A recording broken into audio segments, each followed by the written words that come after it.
The dry metallic sound echoed through the darkness, each sharp click of an old lock tearing apart the suffocating silence inside Windsor Castle.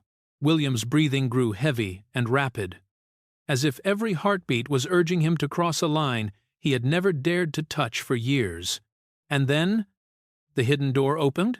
There was no ceremony, no warning, only the raw truth laid bare before his eyes. From that moment on, the order of the British royal family would never remain the same again. William stood frozen.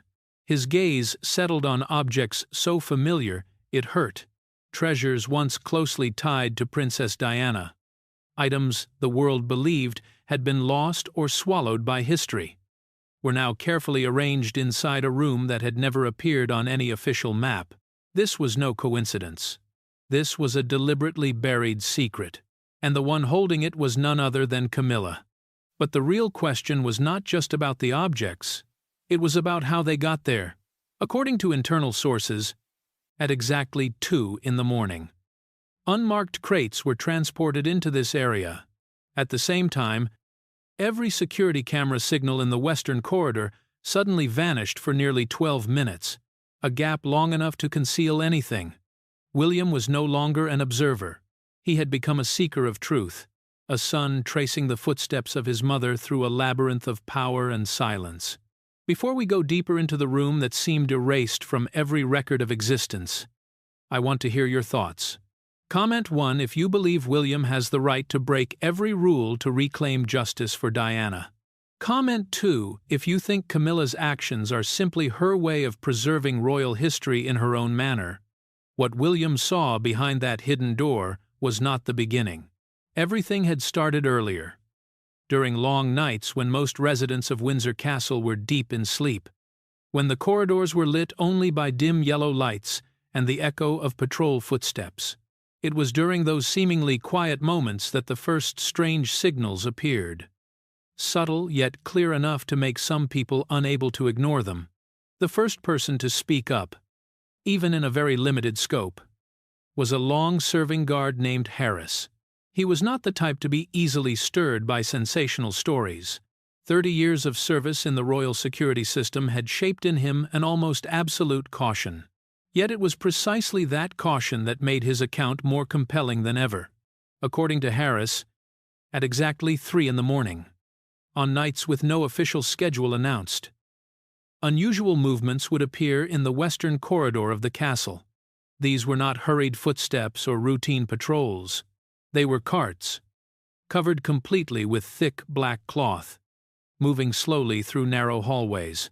There were no identification marks, no transport lists. Most importantly, no one in the security team had been informed in advance of their presence. The people operating these carts never revealed their faces clearly. They kept their distance, avoided the light, and always ended their route in the western area, a place rarely visited. At first glance, everything could be explained as part of an internal operation, a discreet process meant to protect sensitive royal assets. But Harris began to suspect something when he noticed a detail repeating with almost absolute precision. At exactly 3 in the morning, not a minute earlier, not a second later, the security camera system in that area would malfunction simultaneously. Not a complete shutdown, but interference. The images became distorted and unstable, as if an invisible force was directly manipulating the signal. 15 minutes. That was the duration in which the entire western area fell into a blind zone. 15 minutes was enough for a cart to move from a side gate to any room without leaving a trace. 15 minutes was enough to erase all evidence of an operation that was never meant to exist. When Harris reported the incident, the response he received was not an urgent investigation. Instead, he was told to remain silent. The camera malfunction was recorded as a routine technical error. Brief, dry notes, as if someone had deliberately minimized the problem. For a man like Harris, this was the clearest sign that something was wrong. In a system where every mistake had to be traced to its source, a recurring failure left unresolved was almost unacceptable. William did not learn about this immediately. It took months before the scattered pieces began to connect. And he finally accessed Harris's account through an intermediary source. And at that moment, everything began to change. Because William did not just listen. He verified. He requested access to security system data over several consecutive weeks. The results were impossible to ignore. Every night, at exactly 3 in the morning, the signal from the Western camera cluster was interrupted for a period ranging from 12 to 15 minutes. There were no repair reports, no detailed technical records, only a perfectly cut sequence of missing data, as if it had been designed in advance. But what truly haunted William came from another discovery, one that seemed unrelated. While reviewing the architectural plans of Windsor Castle, he noticed an anomaly never mentioned before. On the official map, the western area contained a void, not a mislabeled room, but a space that did not exist on paper, even though the overall structure clearly indicated that something had to be there. For a structure documented and preserved over centuries, such an illogical gap could not occur naturally. Every corridor, every wall, every room had been measured and recorded with near absolute precision. So why was there a part of the castle unaccounted for? And more importantly, why did that missing space align exactly with the area where the strange signals appeared every night? William began asking questions he had never dared to face before. Was this merely an error in data storage? Or a deliberate concealment? Were those black-covered carts transporting something into a place that officially did not exist? And if that room truly existed, who had the authority to control it? The deeper he dug, the more he realized he was entering a labyrinth where every path was designed to mislead. The answers he found were never complete. Every piece of information came with a new gap. And in the world of royalty, those gaps were rarely accidental. They were the result of decisions made in silence, meant to protect secrets that were never meant to surface. There was one thing William understood clearly at that point. If he stopped, everything would remain buried, as it had for years. But if he continued, he would have to face truths that could shatter not just the image of an individual, but the very foundation his family stood upon. And then, on a night when everything seemed to repeat like a scripted sequence, William decided not to remain on the outside. He chose to follow. He chose to step into the darkness that had previously existed only in redacted reports. But he did not know that the void on the map was only the first door. Behind it was not just a room, but an entire network of secrets protected by absolute silence. That gap on the map was only the beginning of a labyrinth of lies. William was no longer in the position of an observer. After everything he had uncovered from Harris's account, from the systematically interrupted camera signals, and especially from the illogical void on the architectural map, he understood that the truth would not reveal itself from the outside. There was an invisible boundary within the royal family, where every secret was guarded by tradition, power, and silence. And that night, William chose to cross it. There was no ceremony, no permission. Only the cold glow of a computer screen reflecting on his tense face, in a sealed room, isolated from the main living quarters. William began accessing the digital security system of Windsor Castle. This was not a place for an heir to the throne. This was the domain of engineers, security experts, people who operated in the shadows without ever being named. But William did not come here as a prince. He came as a son, searching for the truth about his mother. The data that appeared did not provide immediate answers. Instead, it raised more questions. The footage from the western area had not been deleted, but shifted. A 15-minute segment had not disappeared entirely, but had been overlaid onto a different time frame. This created the illusion that everything was functioning normally. But in reality, a gap had been deliberately created. William paused at a repeating data sequence. At exactly 3 in the morning, the signal was disrupted, not off by a second, There was no technical report explaining this phenomenon.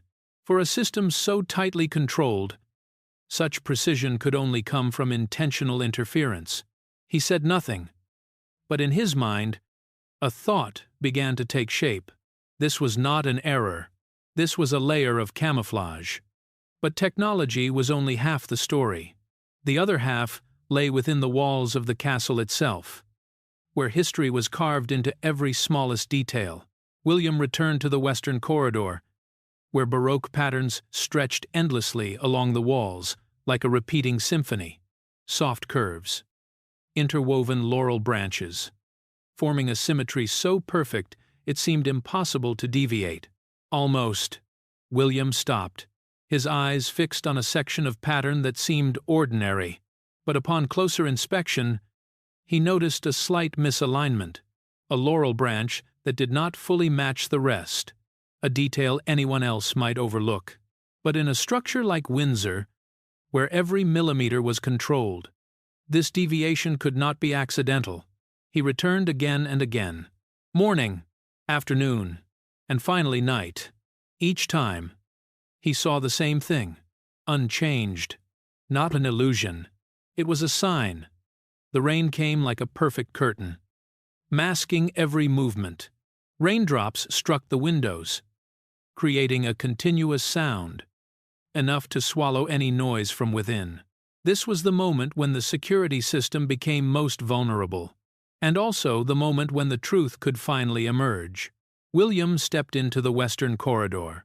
There were no guards with him, no bright lights, only darkness and the sound of rain. He stopped in front of the laurel relief. The wall was cold and solid, as if it had not been touched for years. William raised his hand, tracing every line, the delicate curves, the meticulously carved details, and then he felt it. A small ridge, very small, almost non-existent. His heartbeat quickened. Part of him wanted to stop, because if he continued, there would be no turning back. But the other part, the part driven by everything he had seen, would not allow him to stop. William pressed lightly. A low sound echoed, nearly swallowed by the rain. The wall began to move, not fast, not sudden. It slid inward slowly, as if it too hesitated. A gap appeared, and then a scent emerged. Not the smell of an abandoned room, not the dampness of time. It was the scent of rose perfume, light, delicate, yet clear enough to awaken a memory long buried. William froze. It was Diana's scent. Impossible to mistake, impossible to replace. A fragrance tied to childhood memories, to rare moments when he felt peace in a world full of pressure. And now, that scent existed in a place that should not exist. This could not be a coincidence. No one could recreate that exact scent without direct access to personal belongings. And that led to a larger question. Why were Diana's things here? William stepped through the opening. The light inside was dim, but enough for shapes to slowly emerge. Glass cabinets, storage boxes, framed photographs arranged with intention, not chaotic, not hastily hidden. Everything was placed precisely, like an exhibition space. But this was not a public museum. This was a hidden place. William moved deeper. Each of his footsteps echoed softly on the floor, creating a strange sound in the stillness. He stopped in front of a glass case. Inside was a familiar object, something he never thought he would see again.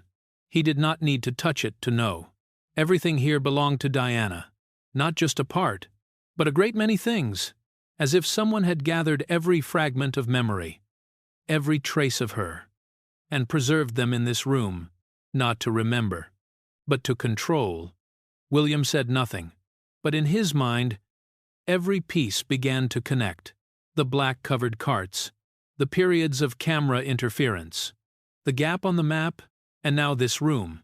These were not separate events. They were a system built to conceal the existence of this place. In the world of royalty, where everything follows rules, Creating a space like this could not be an impulsive act. It required power, patience, and a purpose strong enough to justify every risk. William stood in the middle of the room, realizing something with clarity. This was not just about the past. This was about obsession, and by crossing that forbidden line, William had stepped into a museum of obsession. William stood motionless in the hidden room. But the feeling was no longer the initial shock. It had turned into a weight pressing against his chest, as if the air itself had thickened with things that were never meant to exist. He understood that he had not only entered a concealed space, but had stepped into a portion of his mother's memory that had been taken and rearranged by someone else's will. Everything in this room was too neat, too ordered, to resemble a normal storage place. It felt like a silent stage, where the past had been framed and forced to remain still. William moved toward the first row of glass cabinets. His eyes fell on the jewelry resting on dark velvet. Soft, golden light reflected off metal and gemstones, creating a beauty that felt disturbingly cold. He did not need to look long to recognize them. These were not unfamiliar objects. They had once appeared in moments when the whole world watched Diana. Photographs, galas, public appearances, all of it came rushing back with a single glance. He leaned closer, his gaze shifting from observation to confirmation. These were not similar items. These were the originals, exact in every detail. And according to official records, many of them had been reported lost long ago, leaving no trace. William began to count, not because he wanted to, but because he needed a number to face the truth. His counting was slow and steady, but the deeper he went, the heavier the feeling became. Each piece of jewelry was not just an object, but evidence that someone had collected, preserved, and hidden everything that belonged to Diana. When he stopped, the number was clear in his mind. 74. Not a few lost items, not a system error. This was a complete collection, preserved almost perfectly. That led to only one conclusion. This was deliberate, prolonged, and carried out by someone with enough power that no one would question it. William stepped back, trying to steady his thoughts, but the more he looked, the more he saw something even more disturbing. These items were not forgotten. There were no signs of time, no dust gathering.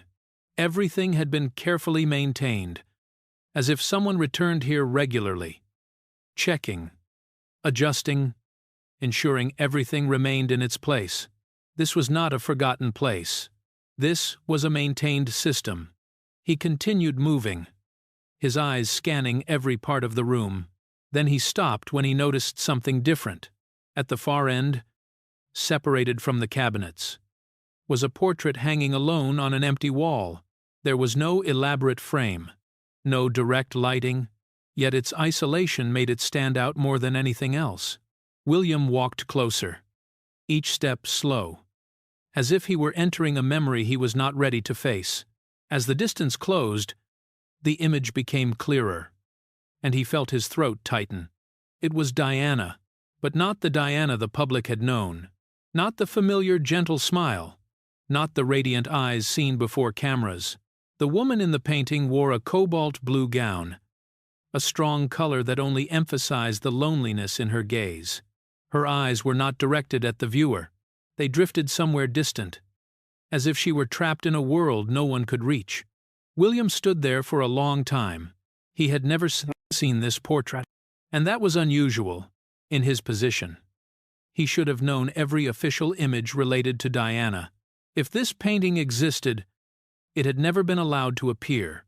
A cold thought began to form. This was not just about keeping objects. This was about controlling how Diana was remembered, controlling the image, controlling the emotion, and perhaps controlling the story itself. He looked around the room again and realized something undeniable. Everything here revolved around that portrait. The jewelry, the artifacts, all of it moved like satellites around a single center. But that center did not represent tribute. It represented possession. A surge of anger rose within William. No longer doubt or curiosity. This was appropriation, not just of objects, but of memory, of a person, of a legacy.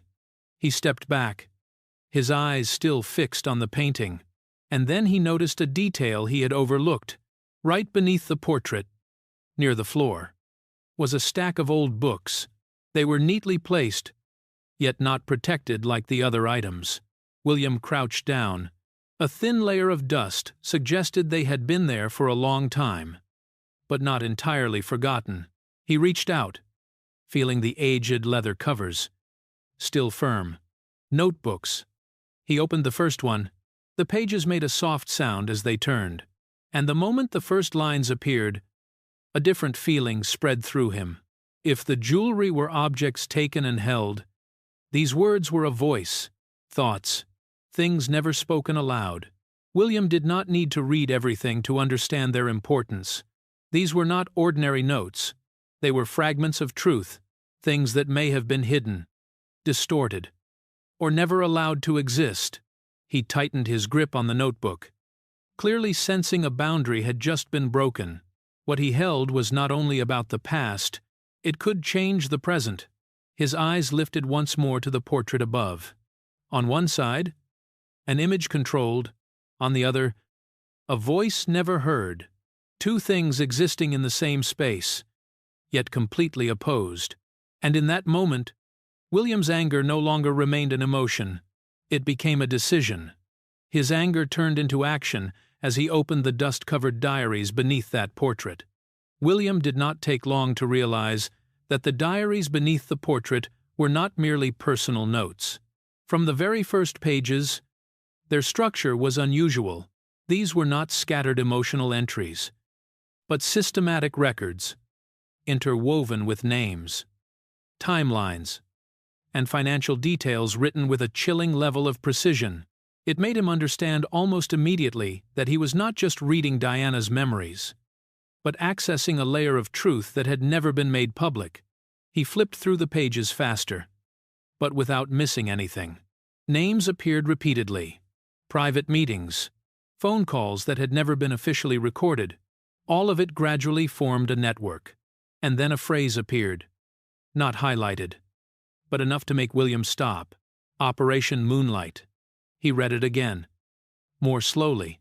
There was no immediate explanation, only fragmented notes, as if the writer herself had not dared to record the full truth. But the deeper he went, the clearer its meaning became. This was not a random name. This was a campaign designed to reshape memory. The following pages revealed details that made it impossible for William to remain calm. Expenses were clearly listed, routed through multiple layers, yet all leading to the same purpose: influencing the media, steering public opinion, weakening Diana's image in the eyes of the public, not through a single direct attack, but through a series of small, sustained actions, repeated over time, enough to alter perception gradually. William tightened his grip on the notebook. This was no longer suspicion. This was evidence. But what truly shocked him lay in the later pages. It was not only Diana. Another name appeared. Catherine. Short notes, but unmistakably clear. Expenses tied to the spread of negative narratives. Unverified information intended to weaken her position in the public eye. The method was almost identical to what had once been done to Diana. Quiet, indirect, yet powerful enough to create constant pressure. William looked up, his gaze darkening. If what he was reading was true, then this was not just a story of the past. This was a pattern, a strategy being repeated, and that led to a question he could no longer avoid. Who was behind it all? He did not need to read everything to know the answer. Everything he had seen in that room, the way objects were arranged, the way they were preserved, all pointed in one direction: Camilla. But William did not act immediately. He understood that what he held needed to be verified, needed to be placed before those with the authority to decide. An accusation like this could not be made without consequences. The days that followed unfolded in silence. But beneath the surface, everything began to move. Documents were copied, compared, verified. Those who had remained silent were quietly summoned. No public announcements, no formal notices, but enough to create an invisible pressure spreading throughout the palace. And then the confrontation was set. 8 hours. 8 hours inside a sealed room, where there were no reporters, no cameras, only those who held the highest power within the royal family. No one spoke of it outside, but everyone knew this was no ordinary meeting. William entered with a cold calmness. Before him were familiar faces, yet their expressions were no longer the same. There was caution, suspicion, and fear. Camilla sat across from him. She did not appear panicked, not defensive, only silent, observing, as if she had prepared for this moment long ago. The documents were placed on the table. There was no need for a long introduction. William did not speak much. He simply presented the evidence, page by page, expenses, notes, connections. The atmosphere in the room grew heavier. Those present could not deny what they were seeing. This was not rumor, not speculation. These were verifiable records. Camilla finally spoke, not to deny everything, but to reframe it. She spoke of responsibility, of protecting the image of the royal family, of difficult decisions that had to be made in certain moments. But that argument no longer held weight, because this time, everything had crossed the line of protection. It had entered the realm of manipulation. The confrontation stretched on, tense, without a clear stopping point. Every question led to another. Every answer opened a new gap. And over time, silence began to take over. That was the clearest sign. When nothing more could be said, the truth had already revealed itself. In the end, the royal council moved into the decision phase. There was no public debate, no spoken vote, a closed ballot. The votes were collected and counted in silence. No one spoke. But everyone understood that this result would change everything. When the final number was confirmed, the air in the room seemed to freeze. Camilla was stripped of control over the Heritage Fund. And more than that, she was required to leave the palace. There was no ceremony, no official farewell, only a cold decision, made in silence, yet carrying the weight of a sentence. William did not look at her when the result was announced. He did not need to. For him, this was not a victory. This was a consequence of what had been hidden for far too long. When the meeting room doors opened, no one spoke, but everyone knew that the royal family had entered a new phase, a phase where secrets were no longer guaranteed absolute safety. And beyond the thick palace walls, a shockwave was waiting to spread. The noble mask had fallen, leaving behind a crisis unlike anything in history. Ladies and gentlemen, what William has done was not merely a personal confrontation, but a risky choice between truth and the stability of an entire royal family. Because in that world, every exposed secret can create fractures that may never be repaired.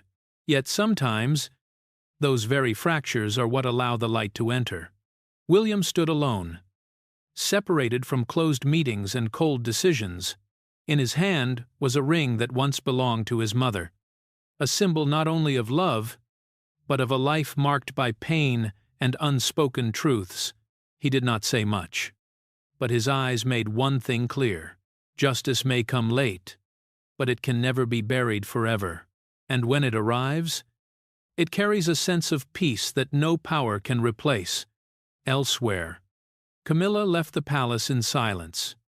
No longer surrounded by glory or power, she stepped into the shadow of the choices she had made.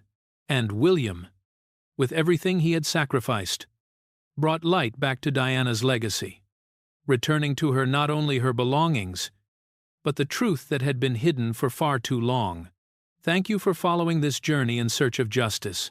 If you want to continue exploring what happens next, please like and subscribe to the channel. We will continue to bring you stories that have never been told. Goodbye.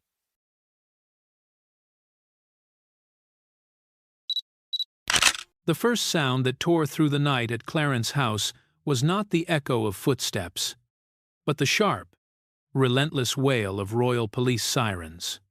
Cold and deeply unsettling, in the dense darkness, a single car slipped out through a side gate, its windows sealed in black. Inside was Camilla. There was no ceremony, no announcement, only a silence that felt almost suffocating. Then came the leak that sent shockwaves across Britain. An expulsion order had been issued. 24 hours to leave the residence. On the table lay a divorce document, already signed. But what made the situation far more dangerous was not the separation itself. It was the reason behind it.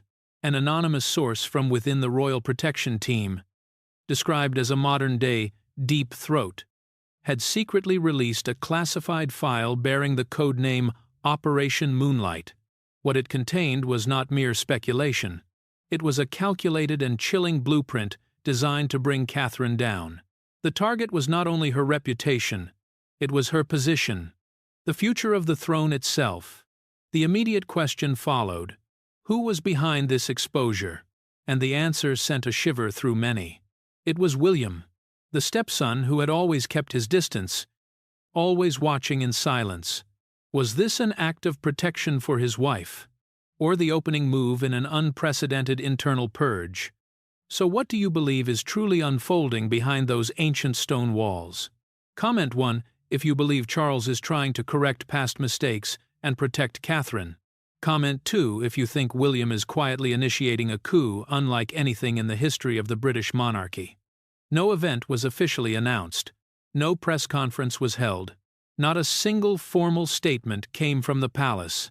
Yet, in a shadowed corner of the system, an audio recording nearly 30 minutes long began circulating among those who understand how power truly operates. The voice had been heavily altered, distorted beyond recognition. The man revealed no name, left no trace beyond his account. A former senior communications aide who had just stepped down, and according to him, what was happening was not a chain of misunderstandings, it was a campaign. According to this account, Camilla's emotions were not simply the familiar tension often seen in royal relationships. They carried the weight of defense and unease. Not because Catherine had done anything wrong, but because she did not need to do anything at all to become the center of attention. In the eyes of the public, Catherine represents stability, the future, a new generation capable of redefining the monarchy in a modern era, and in a structure where image defines power. That alone gives her an advantage not everyone can accept. The aide used a phrase that forced many to pause: a perfect political weapon, not because Catherine actively engages in any battle, but because her mere presence is enough to alter every calculation. Each time she appears before the public, each time her image spreads across international media, the invisible balance within the institution shifts slightly, and once that shift becomes noticeable, reactions behind closed doors begin to take shape. What the public sees is only the surface. Rumors scattered across social media about Catherine's health, anonymous articles, unverified accounts constantly raising questions, constantly planting doubt. At first, it all seemed like a familiar part of the digital age, a place where anyone can say anything. But according to the insider, it was not random. There is a structure behind it, hidden, but real. Negative content does not come from a single source, but is deliberately dispersed. Topics repeat in cycles, just enough to feel organic. Keywords are carefully chosen to spread easily, to provoke reaction and keep the narrative alive. Even the timing of posts is not accidental. It aligns suspiciously with major events, moments when public attention is at its peak. What makes it so difficult to grasp is the absence of direct evidence. No signatures, no official documents, only scattered fragments. And that is precisely what makes it more dangerous, because it exists in a gray zone where truth and speculation intertwine. The audience cannot confirm it, but cannot fully dismiss it either. And in that space, the story tends to evolve in the most dramatic direction. The aide went further. Campaigns like this do not need to control the entire narrative. They only need an initial push, a small doubt, an unanswered question. The rest unfolds on its own. The public speculates. The media amplifies. And within a short time, a vague idea can transform into a widely accepted belief. From a power perspective, the motive is not difficult to imagine. The monarchy is not just a family. It is a complex system where each individual represents a symbol, a role, a position in the public eye. When a rising figure gains strong support, it can unintentionally overshadow others, and in any system, change always provokes reaction, sometimes openly, sometimes in silence, but the detail that shifts the story into an entirely different direction lies at the end of the recording. The aide emphasized that no matter how sophisticated the design, traces are always left behind. Not obvious traces, but subtle signals hidden in data, seemingly insignificant expenses, intermediary contracts, connections between accounts that appear unrelated at first glance. Each detail alone may seem meaningless, but together, they begin to form a pattern. And according to him, someone has already recognized that pattern. Not the press, not outside observers, but someone very close to the center of power, someone with every reason not to overlook even the smallest detail, someone who understands exactly how the system operates and knows precisely what to look for. From that point on, the story no longer remains within the realm of social media rumors. It becomes a trace, a quiet but persistent process of following each signal, assembling a much larger picture. And if what the aide says is true, that picture is not simply a media campaign. It could be evidence of a coordinated effort to reshape how the public perceives one of the most important figures in the royal family. The most frightening aspect is not the scale of the campaign, it is the possibility that it can exist undetected for so long. Because it does not need to be perfect, only sophisticated enough to blend into the daily flow of information. And perhaps, if everything had stopped there, it would not have become so serious. But the reality is that every move, every decision, every transaction leaves a trace. Not immediately, not in places visible to everyone, but they exist. In an era where everything is recorded, stored, and can be analyzed at any moment, those traces do not disappear. They wait, and all it takes is one person with enough patience, enough determination, to connect them all. When that happens, the story will no longer be a collection of scattered theories. It will become a complete picture, where every piece finds its place. And once that picture is revealed, no one can control how the public will react, because sometimes the most dangerous thing is not the act itself. It is being discovered. What once existed only as suspicion began to shift into an entirely different dimension when numbers appeared. No longer emotion, no longer speculation, but data, transfers, statements, transactions moving through multiple layers of intermediaries like a labyrinth designed to conceal its origin. Yet within that labyrinth, a pattern slowly emerged. According to internal sources, the total amount reached £2.3 million, broken into smaller sums, not transferred directly, not leaving clear traces.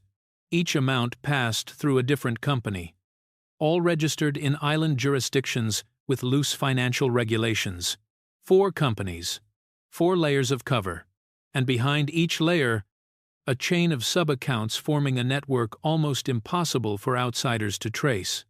But what makes these numbers truly unsettling is not the amount, it is the purpose. According to insider analysis, this flow of money was not used for charitable activities, nor was it linked to any official royal media campaign. It was used to hire a network of international accounts, individuals operating as an amplification force, professional trolls, with no clear identity, accountable to no organization, yet capable of significantly influencing the flow of information across social media. These accounts did not operate chaotically. On the contrary, they followed a script. Content was released in stages. At first, subtle and suggestive questions, then more concrete doubts, and finally, repeated assertions delivered so persistently that readers began to accept them as obvious truth. A familiar tactic in information manipulation campaigns, but when it appears within the context of the monarchy, everything becomes far more sensitive. Alongside the money trail, another detail added weight to the story. 120 emails. Not ordinary correspondence, but internal exchanges bearing encrypted signatures. According to descriptions, these emails did not directly mention any campaign. There were no explicit words, no clear commands, but the way they were written, the phrasing, and the manner in which instructions were conveyed revealed a communication system designed to avoid detection.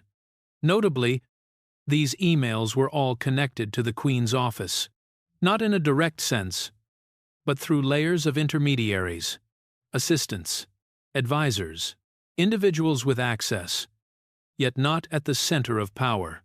A structure complex enough to create distance, yet tight enough to ensure information moved with precision. At this point, the story was no longer a personal matter between members of the royal family. It began to touch something far greater: trust. The British monarchy exists not only through tradition, but through public support. Every image, every message, every action contributes to maintaining a fragile but essential belief. And when signs emerge that the very system may be used to manipulate perception, the consequences extend far beyond any single individual.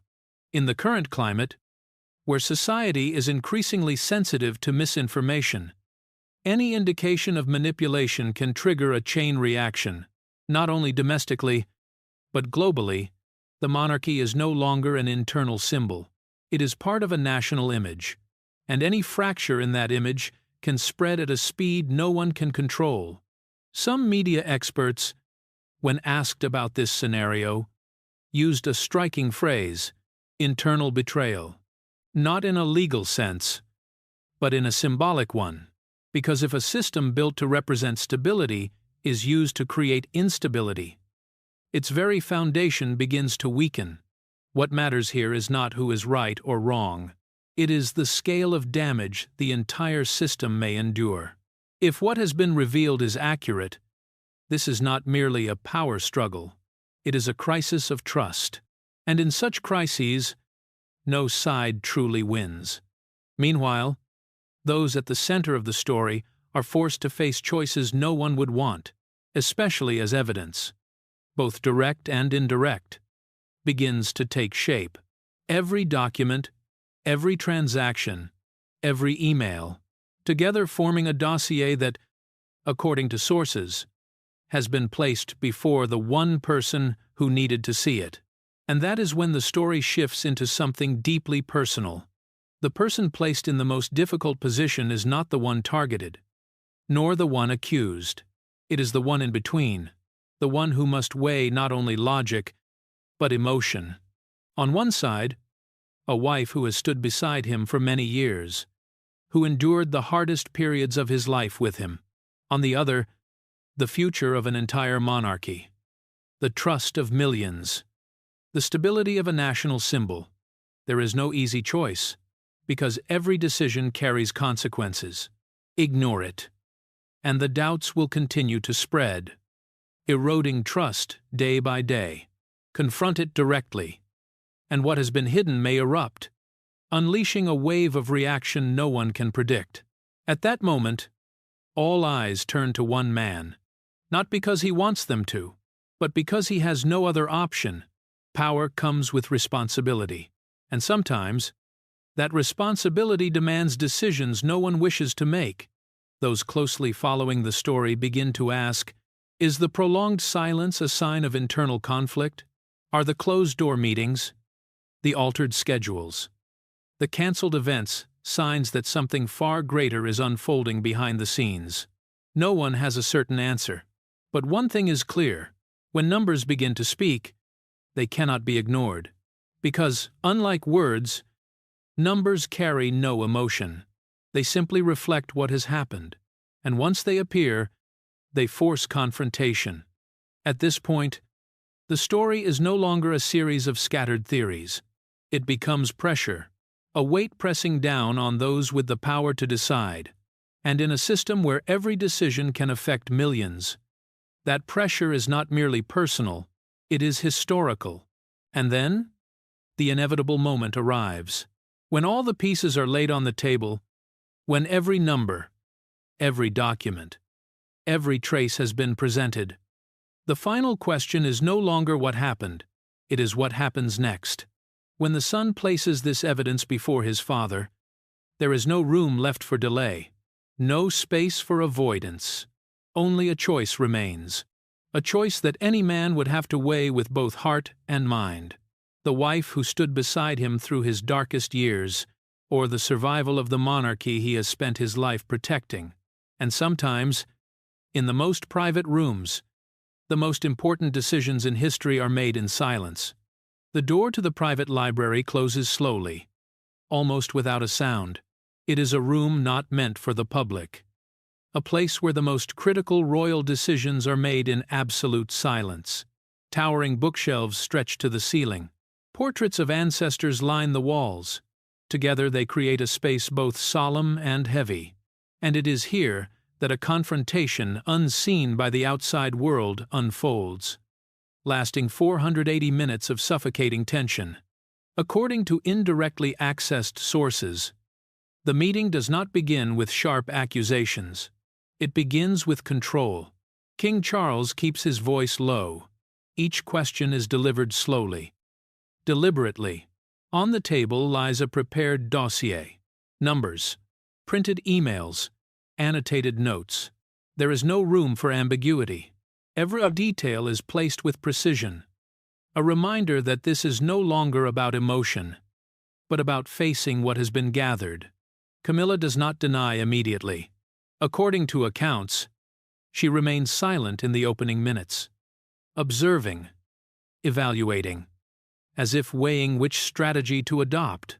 But when she finally speaks, the atmosphere shifts completely. There is no remorse as some might expect.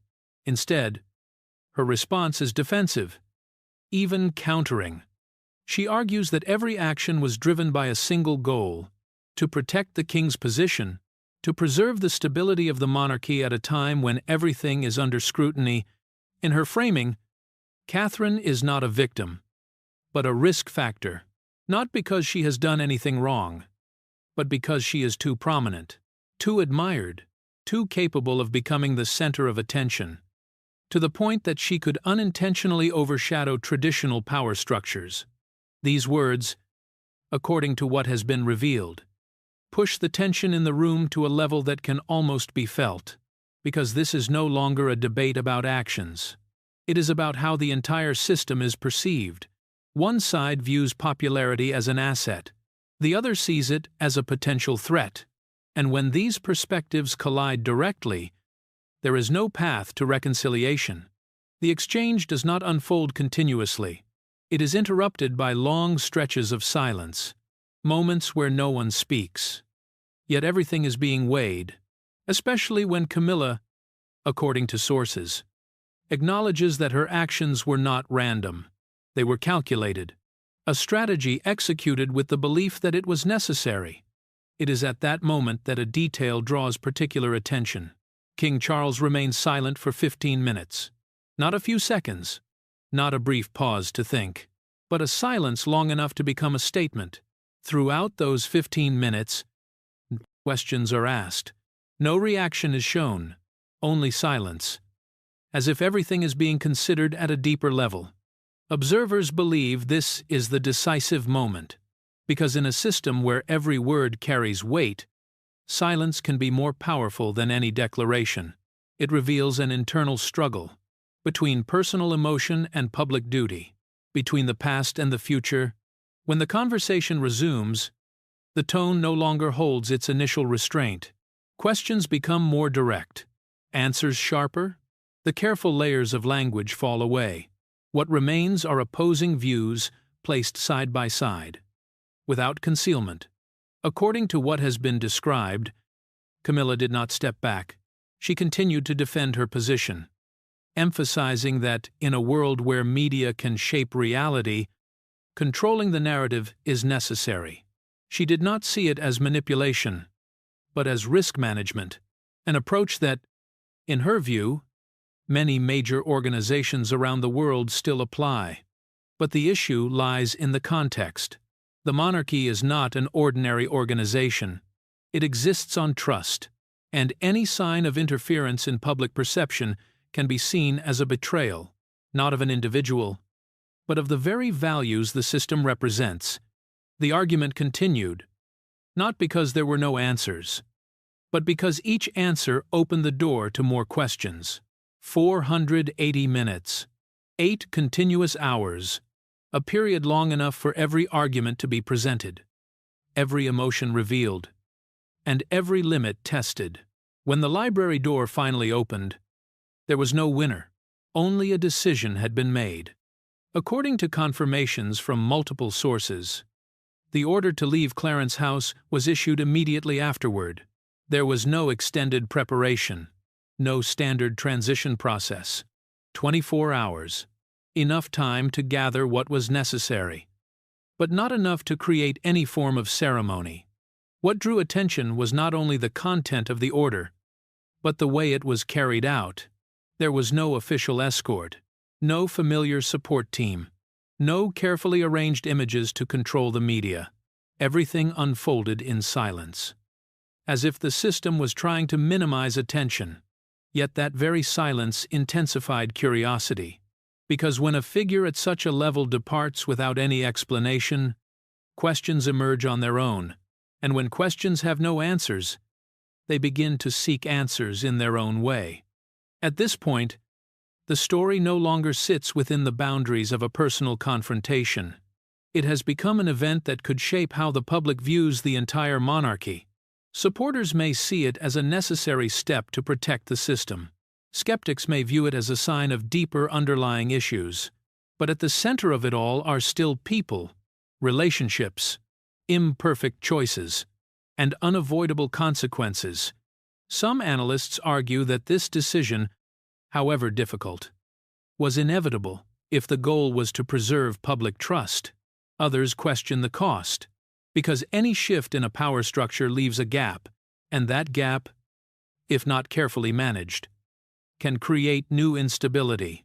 Meanwhile, attention begins to shift to another question, not about the one who left, but about the one who remains.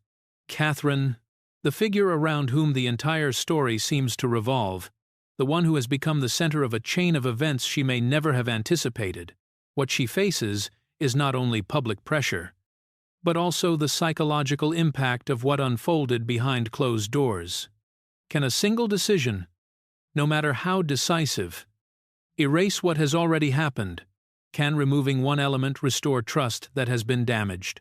And more importantly, can the system learn anything from everything that has occurred?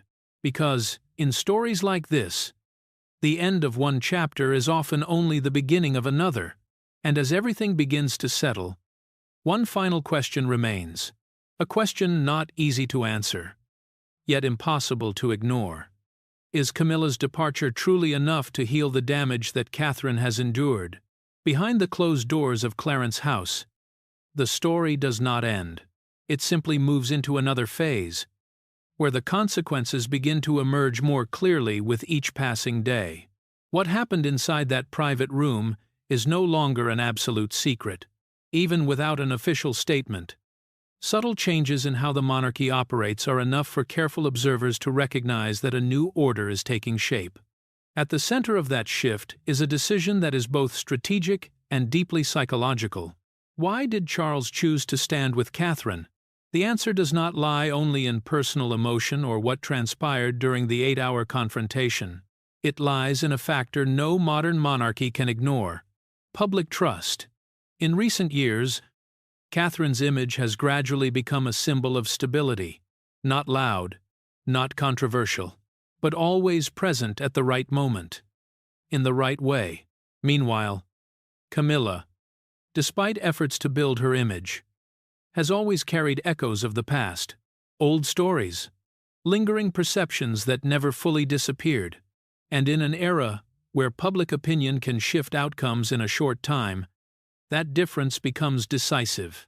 According to figures used by internal media analysts, support for Catherine reaches 85% in informal surveys, a near absolute number in a modern, divided society. In contrast, support for Camilla stands at only 12%. This gap is not merely a difference. It is a divide that cannot be closed through conventional media campaigns. Charles, with decades of experience observing how the monarchy functions, understands the meaning of those numbers. He understands that the power of a king in this era no longer rests solely on ritual or tradition. It depends on acceptance. And that acceptance comes from the public. Without it, everything else becomes fragile. Some analysts believe Charles's decision was not a choice between two individuals, but between two future scenarios, one in which the monarchy continues to exist as a respected symbol, and another in which trust erodes beyond repair. In the second scenario, the risk is not only reputational loss, it is the survival of the institution itself. For that reason, Charles's choice, though personal, carries significance far beyond the family. It is a decision of survival, and in that context, Catherine is no longer simply a daughter-in-law. She becomes a pillar, a point of stability the system can rely on to rebuild trust. But the story does not end with the choice. It continues with concrete changes in the power structure. One of the most notable changes, according to internal sources, is that William has formally taken over the asset funds previously influenced by Camilla. This is not a symbolic transfer. It is a clear redistribution of power. These funds are not merely financial. They represent networks of influence, the ability to shape charitable activities, community programs, and even strategic relationships with external organizations. When control of these funds shifts, the entire structure of influence shifts with it. William's takeover not only reflects trust from Charles, but also signals preparation for the future. A future in which William's role will not simply be that of an heir, but of someone who reshapes how the monarchy engages with the modern world. And in that process, removing controversial elements is seen as a necessary step.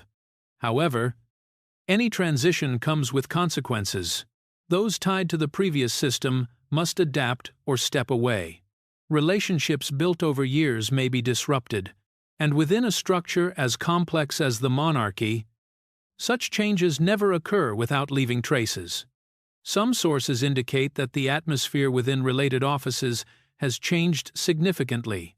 Closed-door meetings occur more frequently. Procedures are being reviewed.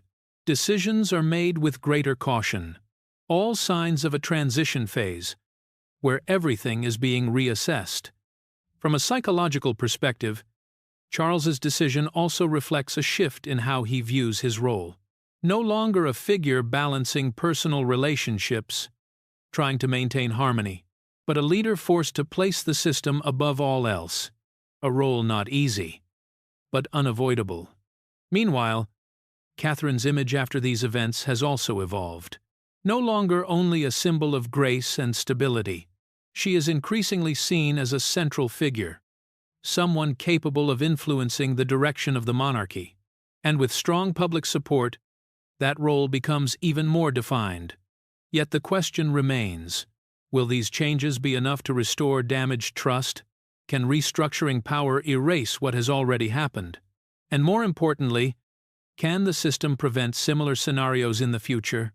Because in stories like this, The consequences do not lie only in what has been exposed, they also lie in what remains hidden. The unanswered questions, the doubts not fully resolved. And it is these elements that may continue to shape how the public views the monarchy for a long time. Some observers believe the coming period will be decisive. If the monarchy can use this moment of change to rebuild its image, restore trust, and construct a new narrative, it may overcome the crisis. But if not, the fractures that have already appeared may continue to spread. At this moment, everything is still in motion. Decisions have been made. Changes have begun. But the final outcome cannot yet be determined. And within that uncertainty, the story continues. A new dawn may be slowly emerging at Buckingham. A new phase with different faces, different roles, and different priorities. But like any story involving power and trust, what has happened will not be easily forgotten. The shadow of what is called betrayal, no matter how it is interpreted, will remain, not always visible, not always spoken of, but present enough to serve as a reminder that behind the ceremonies and symbols, the monarchy is still a system of people, with all its strengths and its weaknesses, and perhaps that awareness will be what shapes their future in the years to come. As the final layers begin to close, the story is no longer just a sequence of shocking events. It becomes a clear lesson about the true nature of power. Throughout this journey, from the earliest suspicions to the final decisions, what stands out most is not who won or who lost, but how each individual chose their position when faced with a moment that could not be avoided. King Charles did not choose the easy path. He did not choose silence to protect a personal relationship that had lasted for many years. Instead, he chose history. He chose the survival of an institution that has endured for centuries. This was not the decision of a husband, but of a king who understands that public trust cannot be traded, under any circumstances. And while the doors behind remain closed, another image begins to emerge before the public. Catherine, regent, composed, appearing in older footage, yet carrying an entirely new meaning. No longer just a symbol of grace, but a symbol of resilience, of the ability to stand firm amid unseen currents without needing to speak. But perhaps the deepest takeaway lies in a simple truth. Power can be built. It can be transferred. It can even be borrowed for a time. But trust cannot. Once it is lost, it cannot be restored through strategy or calculation. And that is the lesson Camilla, under any circumstance, has been forced to confront in the most bitter way. And you? How do you see everything that has unfolded in Operation Moonlight? Is it all simply a misunderstanding taken too far? Or part of a larger power structure that we have only begun to see? And in your view, does Camilla deserve a second chance? Leave your thoughts, and do not forget to subscribe to follow the next reports, where untold secrets may gradually come to light. At precisely 10:42 on a brisk London morning, a subtle but profound shift rippled through the historic halls of Westminster Abbey. The atmosphere within the great cathedral felt far from routine. It was electric, not with the spirit of celebration, but with the heavy, unmistakable weight of a pivotal transition that had been quietly gathering momentum for years. As Catherine, Princess of Wales, stepped from her vehicle onto the stone path leading to the entrance, the public saw exactly what they expected: the epitome of poise and grace. Photographers captured the navy ensemble, the meticulously crafted hat, and that serene smile that has become a hallmark of her royal service. To the casual observer, she was the familiar, modern face of the monarchy. However, in the nuanced world of palace observation, a much different narrative was being written. The senior courtiers watching her arrival weren't interested in fashion, they were deciphering signals. Within the House of Windsor, every movement is a calculated message, and nothing occurs by chance. On this Commonwealth Day, Catherine wasn't merely attending a service, she was manifesting a role that had evolved from a symbolic figurehead into a far more formidable power. While the world believed this was just another pageantry-filled gathering, the institution itself was aware of a seismic shift occurring behind palace walls. For weeks, a series of discreet legal maneuvers, archival audits, and strategic realignments had been quietly reshaping the control of the Crown's most sensitive private holdings. The vast estates once personally held by the late Queen Elizabeth II were no longer in a state of transition. Instead, authority over these assets was being firmly consolidated into the hands of the future king. Standing shoulder to shoulder with Prince William, Catherine's presence carried a newly found gravity. It wasn't a loud or theatrical change, but it was undeniably firmer. It is the kind of quiet authority that doesn't need to demand attention, yet completely alters the energy of a room the moment she enters it. Seated on the opposite side of the aisle was Queen Camilla. To the untrained eye, it was business as usual, two of the monarchy's most senior women fulfilling their national duties. However, in the meticulously orchestrated realm of royal etiquette, it is often the most minute gestures that mask the grandest truths. In this world, power, proximity, and hierarchy are not broadcast through speeches. They are whispered through the subtle geometry of distance and the unspoken language of a greeting. On this particular morning, that familiar dance did not go according to the script. As Camilla moved to greet Catherine in the customary fashion, something occurred a moment so fleeting that a casual viewer would have missed it entirely. Yet, for those within the inner sanctum, the message was deafening. An invisible line had been drawn in the sand. The interaction happened with such lightning speed that its true weight remained hidden from the public. To the outside world, it looked like nothing more than a polite exchange between family members. But within the rigid architecture of royal protocol, even a hair's breadth of deviation can signal a seismic shift in status.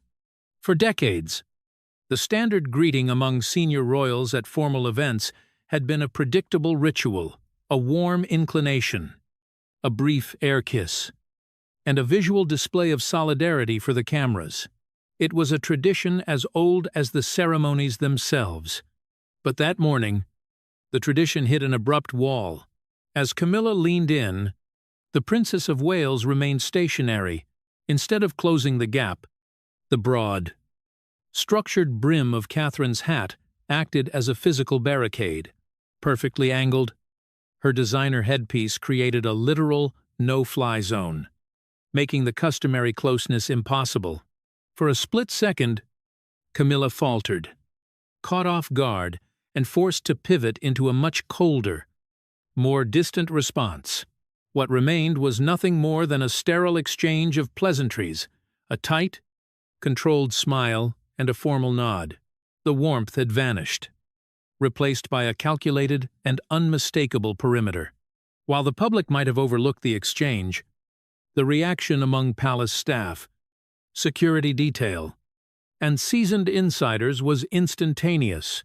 One observer recounted a sharp, collective intake of breath from the Queen's own entourage stationed near the north entrance.